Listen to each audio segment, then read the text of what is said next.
All right, so on behalf of John and Sylvia Harrison, the owners and all the employees, welcome to Sweetwater Valley Farm. You folks are about to take the Red Cow Tour. You'll understand why it's called the Red Cow Tour when you get to the barn. But before we go, if you've never been here before, the white building right up there is the cheese plant. The cheese plant has a storefront. All of our cheese varieties are available up there, not there.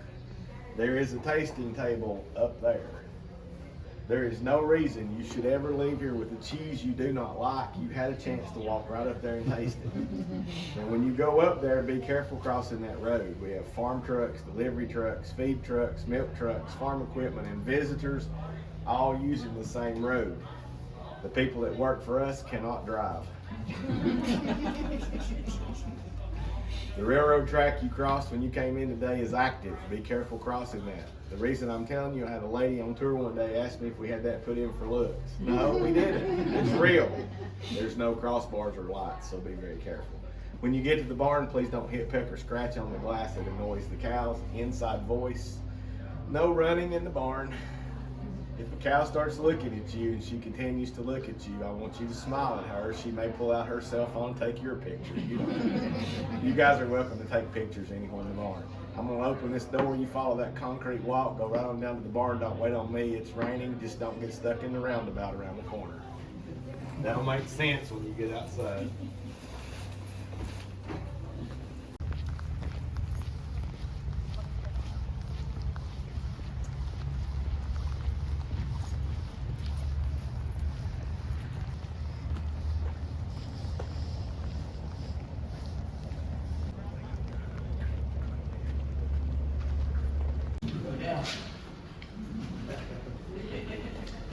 Lely is the company that designed, manufactured, and installed the robots used in this facility. We have 8 robots in this facility. Those 8 robots are currently responsible for milking 477 cows every day. We have 2 other facilities currently in use that are automated but not robotic. In total, we milk over 1,700 cows a day at Sweetwater Valley Farm. 90% of our fluid milk goes to Mayfield Dairy for processing. 10% of our milk goes right up there to the cheese plant where we process cheddar type cheese here on the farm. If you choose to stay and have lunch with us today and you eat a grilled cheese sandwich, not a hot dog, you will be consuming a product that started as a seed on this farm. We plant the seed, we grow the crop, we harvest the crop, we feed the cows produce milk, we harvest the milk, we make the cheese, the girls prepare the sandwich. 8 robots in this barn milking 477 cows. And cow, these are 21 facts and figures about her. I'm only going to read one. You'll be back.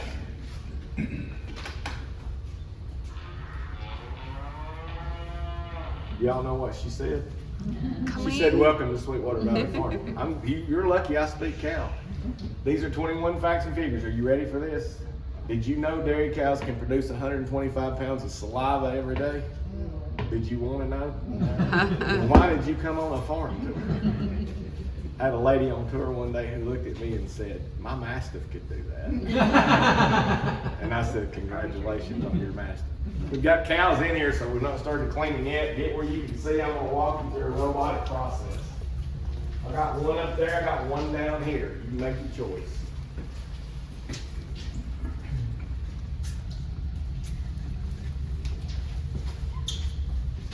All right, so both these cows are in process. They have teeth, a lot going on.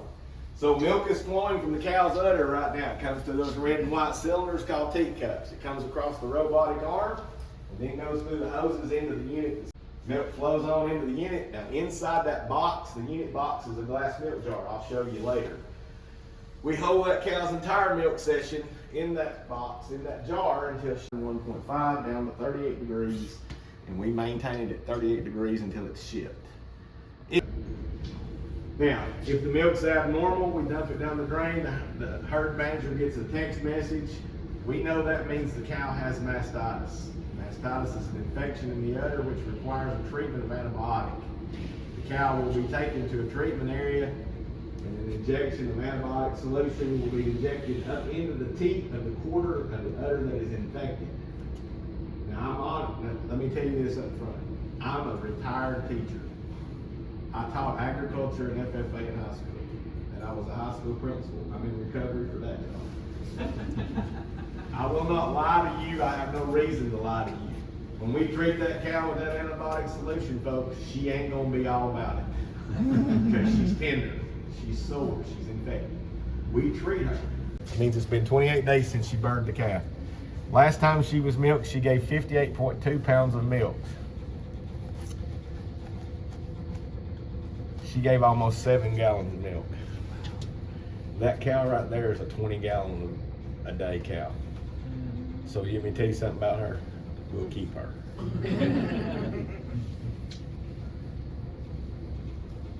She doesn't understand this. It's her job to go into the robot. Second part of that is this. Cows don't like to go anywhere by themselves.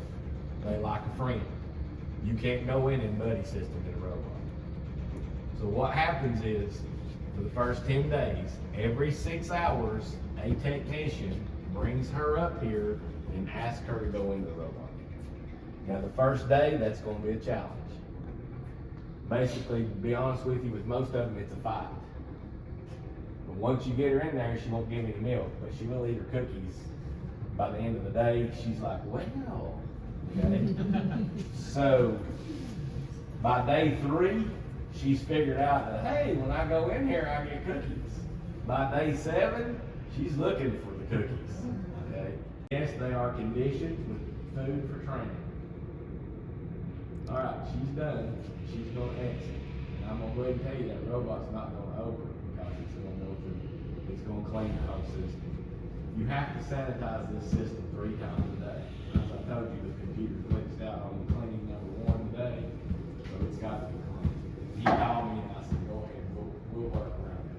You'll get to see the full experience, but it has to be done. So I'll cut it off. Freed was messed up this morning and it caused the whole system not to go through its cleaning. So the technician's in here right now. That's Eddie. Eddie works for Lely. Eddie's got 103 running, so now they had to run it through the sanitization. You have to do this. You legally have to do this. The U.S. Department of Agriculture and the Tennessee Department of Agriculture are real big on you keeping these things clean, okay? So it has to be done. It's just what it is.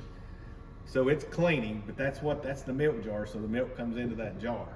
So it's gonna take about 25 minutes to clean, but we got plenty of things we're gonna do while it's doing this cleaning, but I wanted you to see that. Now you're gonna hear cows moving right now. Cleans the cow, it actually blow dries her teats. So you guys all been to a car wash. This is a cow wash.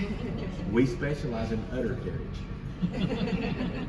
Units are plastic cups. The traditional barns use stainless steel. The reason is those can actually hit the ground and a cow can step on it. Well, plastic and a cow would not last long together if they can step on it. They can't step on them in here. The red part of this is a liner. It's called an inflation. It's made out of silicone. What happens is, if you look in the bottom, there's a bunch of holes around that white part. So when this is attached to the unit, air is pulsated up in between the cup and the liner. And it causes the liner, called an inflation, to do exactly what it's called. It inflates and squeezes the teat and milk comes out, then it relaxes and the milk's sucked away.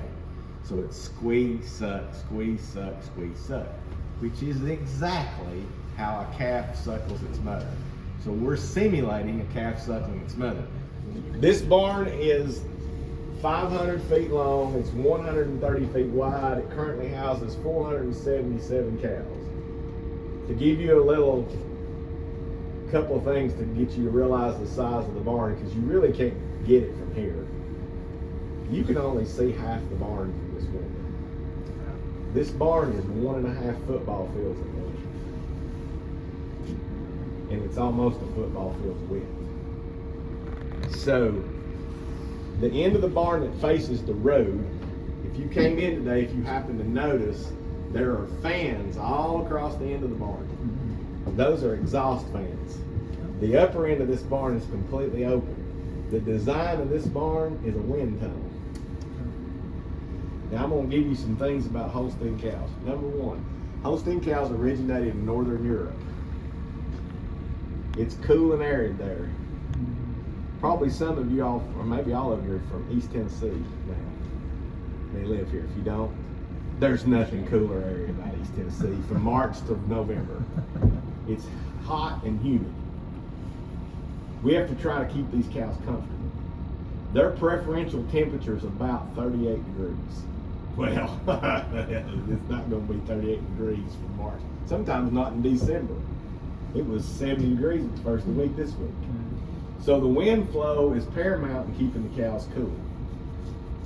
In the months of the year when it's basically warm day and night, like basically the end of March through November, the wind flow through this barn is about 10 miles an hour constant. Now the center of the barn out there has an alleyway. There are no cows in the alleyway, but the tractor can come up and down the alleyway with that big mix wagon, and he dispenses feed on either side of the alleyway to the cows up against a short concrete wall. There are gray pipes sticking up. Some of the cows are out there right now. They have their neck down between those gray pipes. Those gray pipes are there to protect the cows from other cows.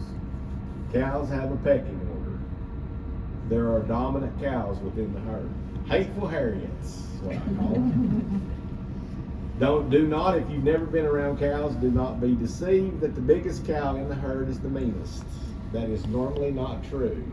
It is the smaller ones you gotta watch out for. I know. You with me on that? You guys are being real good. You're holding it well. So the cows go out there to eat, and when Hateful Harriet goes to eat, she'll smack the cows to her right and left if you don't have those pipes, so it minimizes them striking each other with their head while they're eating. Now those pipes, they're at an angle, they flex forward. So if a cow leans into it to reach out, it'll let her reach out, but it won't flex right or left. Now, in the months of the year when the temperature in the barn gets above 70 degrees constant, there's a water line that runs parallel with that food line, and it has spray nozzles.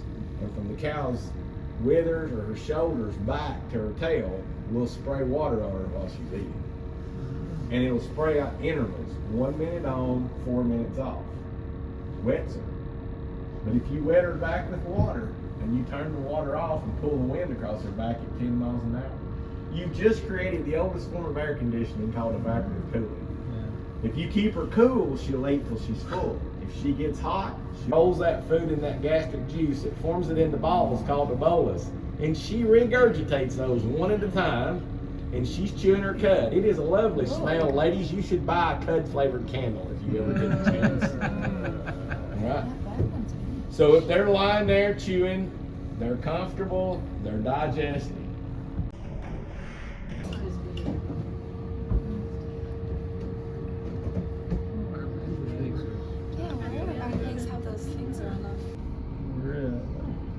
Okay.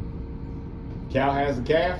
The goal is to milk that cow for 305 days. That's 10 months, okay? All right, she's attached. So here comes her milk. Now I'm gonna tell you what happens. Every time that cow comes in, that robot digitally maps her udder. And it stores that to memory. So when she walked in that robot, and it pulled up that information off of that collar, it immediately knew how to place the teacups on her udder. But here's what the robot didn't know. Where is she standing? She won't stand in the exact same location 2 times in a row, and oftentimes she won't stand still. So the red light flashers, the lasers that we're working in, are determining exactly her location, and they'll monitor and move for her movement. That's why these robots are fascinating. Okay, so she's attached, milk's flowing. Now see, it's really flowing. So this is going to happen as she completes the cycle, which takes 6 to 8 minutes. She does not have the same amount of milk in each of the 4 quarters. So they will drop off teacups one at a time when milk flow ceases. So they'll stop one at a time, they'll just come off. When the last one comes off, it goes into the spray mode, and it sprays her with an antibacterial spray to treat her, protect her. The robot arm comes out, front gate opens, she leaves, front gate closes, back gate opens, next cow comes in, this milk's pumped out, gives you a constant cycle. These things run 24 hours a day. And there's nobody down here at night. So if a robot tears up, how do you know that? Robot calls you, doesn't call me, I'm not on the list. And it will even identify which robot number it is. So it will come up on their ID on their phone, like this is 107 right here. Okay, so you've been introduced to 107. And you've really got to see inside 107. You guys got any questions for me? I'm sure that those companies are trying to figure that out right now. A lot of times they're behind the curve. They're, you know, they don't have to develop something until they have to develop something, kind of thing. I think it's coming. Would he put in more robots? If you leave today and you go towards Sweetwater, just look to your right and the answer is yes. He's already got the footprint roof on another one right next door. So he's going to put in more robots. These aren't cheap. The robots cost about $250,000 a piece.